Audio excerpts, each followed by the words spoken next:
অবিলম্বে জাতিসংঘে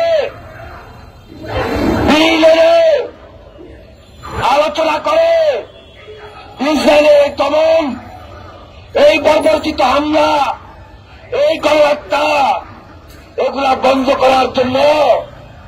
কঠিন উদ্যোগ গ্রহণ করতে হবে। আগামীকাল বিকাল 3টায় বিএনপি কার্যালয়ের সামনে থেকে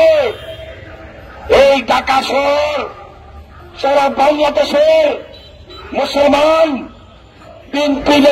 নেতৃত্বাধীন সকল নেতা কর্মী সবাই সেখানে অংশগ্রহণ করে তারেক রহমানকে শক্তিশালী করার মধ্য দিয়ে তারেক রহমানের ব্যক্তিত্বে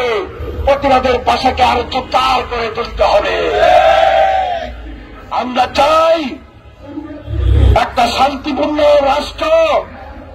আমরা চাই একটা শান্তিপূর্ণ পৃথিবী যেখানে মুসলিম উম্মার একটা অবস্থান, একটা শক্ত সিদ্ধান্ত, শক্ত প্রতিবাদের ভাষা এমনভাবে অব্যাহত থাকবে যার মধ্য দিয়ে এই দুনিয়াতে হানাহানি, রাজধানী, অত্যাচার, নির্যাতন, গণহত্যা সবকিছু একযোগে বন্ধ হয়ে আমরা যেভাবে একটা গণতান্ত্রিক দেশে আজকে জোরালোভাবে দাবি তুলেছি, হাসিনা যেভাবে আগ্রাসনের মাধ্যমে ভারতীয় স্বদেশের মধ্য দিয়ে আমাদের মুখকে বন্ধ করে দিয়েছিল, আমাদের বাক্যকে বন্ধ করে দিয়েছিল, আমাদের মতামতকে বন্ধ করে দিয়েছিল, আমাদের দেশের উপর অত্যাচার নির্যাতন করে আমাদেরকে রুখে দিতে চেয়েছিল, আমাদের গণতন্ত্রকে ধ্বংস করে দিয়েছিল। আজকে আমরা যেভাবে ঐক্যবদ্ধ হয়েছি, যেভাবে আমরা বাংলাদেশের মানুষ ফ্যাসিস্টের বিরুদ্ধে লড়াই সংগ্রামকে অবতীর্ণ হয়ে বাংলাদেশের গণতান্ত্রিক ধারাকে অব্যাহত রেখেছি, এইভাবে গোটা দুনিয়ায় সবাই যদি জুলুমের বিরুদ্ধে, অত্যাচারের বিরুদ্ধে, নির্যাতনের বিরুদ্ধে, গণহত্যার বিরুদ্ধে আমরা প্রতিবাদকে জাগরিত করি, আমার বিশ্বাস এই পৃথিবীতে মুসলমান যে একটা শক্তি,